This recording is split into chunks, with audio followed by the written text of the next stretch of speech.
Use os sonhos para resolver seus problemas. Você leu há pouco que durante o sono a mente consciente fica, por assim dizer, desativada e então o subconsciente que tudo sabe fica liberto, podendo ser conduzido a fornecer-lhe a resposta correta daquilo que o preocupa.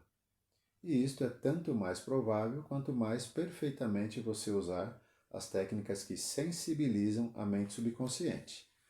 O subconsciente aprecia sobremaneira manifestar-se durante o sono, em forma de simbolismos, de imagens, de figuras e dramatizações. Os símbolos e as imagens e dramatizações são baseados nas suas experiências pessoais. Por isso, cada pessoa deve interpretar seus próprios sonhos de acordo com os arquétipos criados no arquivo da mente. Sonhar com cobra, por exemplo, para mim pode significar uma coisa, para você pode significar outra coisa. E para seu amigo pode ainda significar outra coisa bem diferente. Já existem métodos para você controlar os sonhos em seu benefício. Inicialmente você deve, por assim dizer, treinar seu subconsciente. Faça assim: proponha-se lembrar de um sonho por noite durante 1 ou 2 semanas. Programe-se toda vez que for dormir. Eu quero ter um sonho. Eu vou ter um sonho e eu vou lembrar desse sonho. E durma. Você acordará durante a noite ou pela manhã com a vívida lembrança de um sonho. Imediatamente escreva tudo o que se lembra do sonho num caderno. Passadas 2 semanas em que tudo vem ocorrendo normalmente, mude a programação dizendo que vai se lembrar de todos os sonhos. Ao acordar, escreva todos os sonhos de que se lembra. Isso durante 15 dias ou mais. Terminada essa operação sonho, você está em condições de conseguir a resposta do seu subconsciente para o problema que deseja solucionar. O subconsciente se acostumou a obedecê-lo e continuará obedecendo às suas ordens. Certo dia eu estava conversando num jantar com a esposa de um médico e ela me contou que quando sonha com a mãe dela, já falecida, recebe um aviso. Há dias, contou-me ela, minha mãe me apareceu num sonho e me disse para olhar a mala da empregada. No dia seguinte fui olhar e achei a mala da empregada cheia de roupas de cama que ela tinha roubado da minha casa. É de se observar que em sonhos pré-cognitivos, não raro, aparece uma família muito querida para dar a informação. Embora certos grupos defendam que se trata realmente do familiar falecido que aparece, entendo que essa é apenas uma forma muito inteligente de agir por parte do subconsciente. É que se aparecer uma pessoa muito querida e de inteira confiança, como por exemplo o pai ou a mãe ou alguém da nossa estima pessoal, a emocionalização do sonho se torna muito vigorosa e você acorda lembrando tudo. Além disso, por ser dada a resposta através de uma pessoa que você ama muito, isso faz com que você acredite no sonho e mantenha a impressão vívida em sua mente. Se você sonhasse com um personagem estranho e desconhecido e lhe dissesse algo, até muito importante, o efeito da mensagem não causaria impacto na sua mente e você acabaria por esquecer a informação.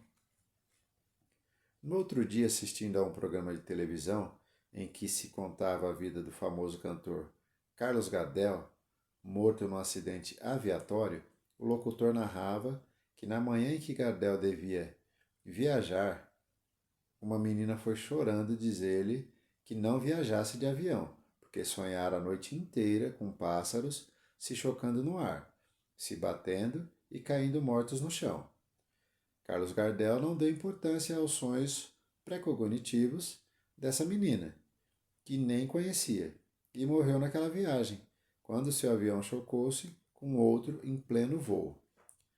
Não faz muito tempo esteve comigo uma jovem para me pedir orientação, pois estava grávida. Perguntei-lhe como havia percebido tão de imediato que estava grávida, e ela me contou que sonhara que havia encontrado uma amiga sua na rua e essa amiga estava grávida. No dia seguinte, realmente encontrou essa amiga na rua, só que ela não estava grávida. Entendi de imediato, disse ela, que quem estava grávida era eu. Ela sonhou que devia morrer e já está doente. Há tempos esteve me procurando uma senhora cujo pai havia falecido no começo do ano. Ela contou que certa noite viu em sonhos, diante dela, o pai e um vizinho, este também já falecido. A presença do pai era tão real que na hora ela nem imaginava tratar-se de sonho. Conversou com o pai normalmente, como se ele estivesse vivo, enquanto que o vizinho permanecia em silêncio.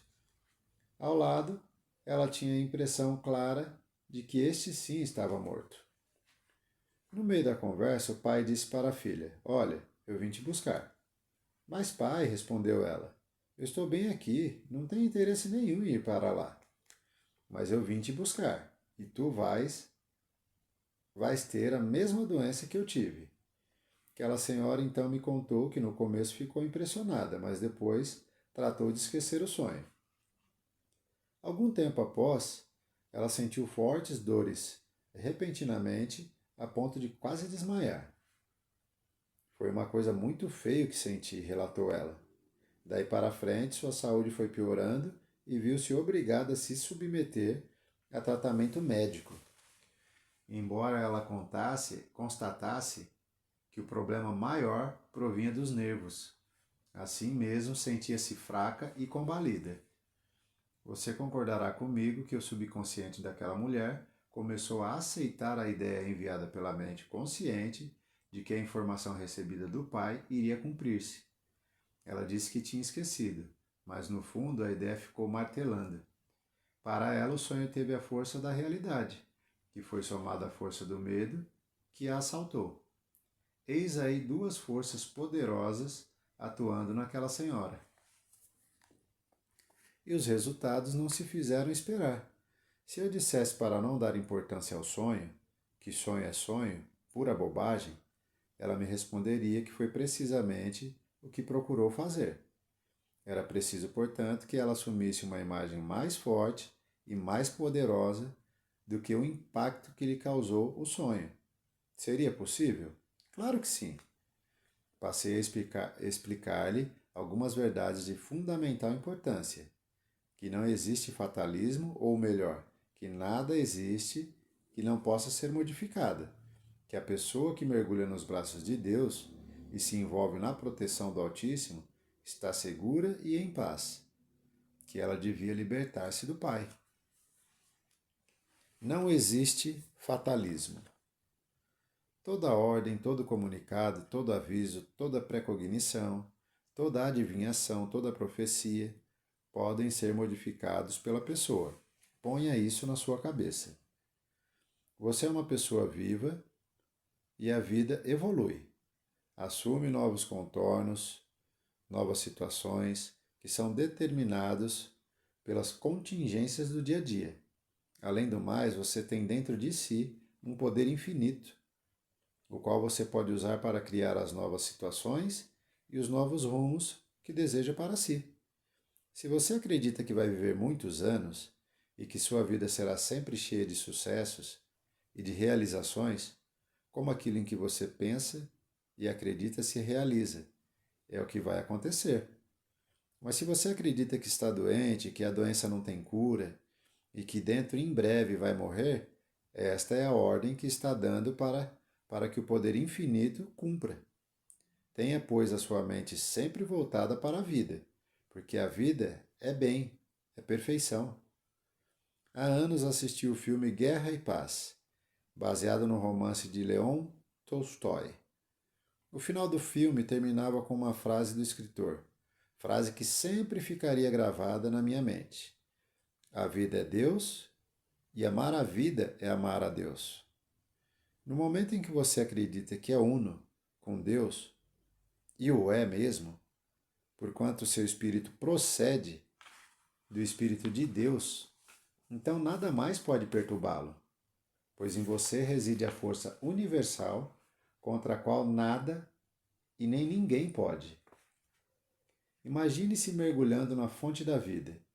Sinta-se envolvido por um manto de luz divina e protetora, e você nunca será atingido pela desgraça. Liberte-se do falecido. Há pessoas que não libertam o ente querido falecido e não se libertam dele. Não me refiro a um amor suave e a uma lembrança agradável. Refiro-me à pessoa que se agarra na imagem do falecido de forma obsessiva e torturante. Isto não faz bem nem a si e nem ao falecido. O falecido já está noutra dimensão, já cumpriu sua caminhada. Deseje toda a felicidade para ele e liberte-se dele, deixando que siga sempre em frente na direção de Deus. Você deve agora lembrar-se dos seus entes queridos que estão nesta dimensão. É a eles que você deve voltar-se com toda a sua bondade, com todo o seu carinho, com todo o seu amor e boa vontade. Certo dia fui ver uma senhora que estava em grave estado de depressão porque seu filho havia morrido na flor da idade, em acidente de carro. Ela nem mais queria viver e achava que Deus fora muito injusto, lhe roubando a presença daquele filho. Mas ela não percebia a injustiça que ela mesma estava cometendo, deixando ao abandono total seu marido e seus outros 5 filhos. Estava triste, deprimida, doente, fisionomia carregada, solitária, desanimada por causa de um filho falecido, quando todos os outros esperavam dela amor, carinho, alegria, sorrisos, bondade e, acima de tudo, uma presença viva, vibrante, confortadora, animadora e unitiva, como só uma mãe pode fazer. Ela preferia ficar voltada para um filho, ao qual nada podia fazer, e deixava de lado todos os outros, aos quais tudo podia fazer. Aconselhei-a que abandonasse todo o sentimento de revolta, de mágoa, de queixa contra Deus e contra o destino, porque não tinha dados para fazer um julgamento correto do caso. A senhora brada contra Deus, disse-lhe: mas e se por acaso seu filho tivesse desejado morrer? Nunca podemos julgar. O que importa é que você está vivo e deve continuar alegre, feliz, sorridente, agradável, procurando embelezar este mundo no qual está inserido. Quando você levanta com o pé esquerdo. Segundo um dito popular, há 2 maneiras de começar o dia: com o pé esquerdo ou com o pé direito. Não faz muito tempo, encontrei um velho amigo que não via há bastante tempo. Estava com a cara tão amarrada que quase não me viu. O que é que há com você? Perguntei-lhe, depois de saudá-lo cordialmente. Sabe como é? Hoje levantei com o pé esquerdo. Como esse amigo, você também deve ter levantado vezes em conta com o pé esquerdo. Engraçado, ouvindo isto, pode-se chegar à conclusão de que existe uma programação diária para cada indivíduo traçada por alguma entidade do além. Se esse seu dia estiver programado para ser alegre e lhe trazer sucesso, tudo irá bem. Se o destino, no entanto, determinou mau humor, azares, enxaquecas, insucesso, lá se vai você, aborrecido, cumprir a carga desagradável do dia. Será que a vida é assim mesmo? Será que somos conduzidos pela mão de um destino incontrolável? Ou somos nós que programamos bem ou mal o nosso dia? É claro que o dia será aquilo que você quiser ou fizer dele. Se você acorda mal-humorado, é porque sua mente já estava carregada de pensamentos negativos, pessimistas, derrotistas. Quando você levanta com o pé esquerdo, é um Deus nos acuda. Amarra o burrinho desde a hora de escolher a roupa que vai vestir, xinga quem ocupou o banheiro e deixou a toalha molhada. Acha o café frio e o pão envelhecido. Seu dia começa pesado e as pessoas são umas múmias que nem olham para você.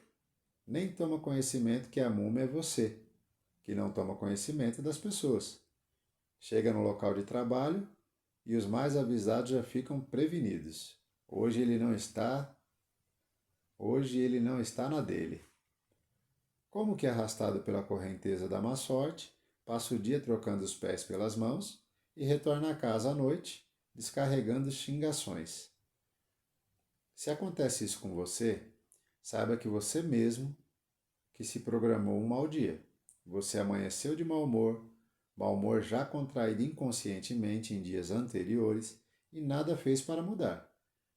Mas você quer mudar e vai mudar. Você quer um dia lindo, alegre, primaveril, de encomenda, e assim será. É isso, pessoal. Vejo vocês no próximo vídeo. Deixa o like, compartilha, comenta. Ativa o sininho das notificações. E até mais. Valeu. Tchau, tchau.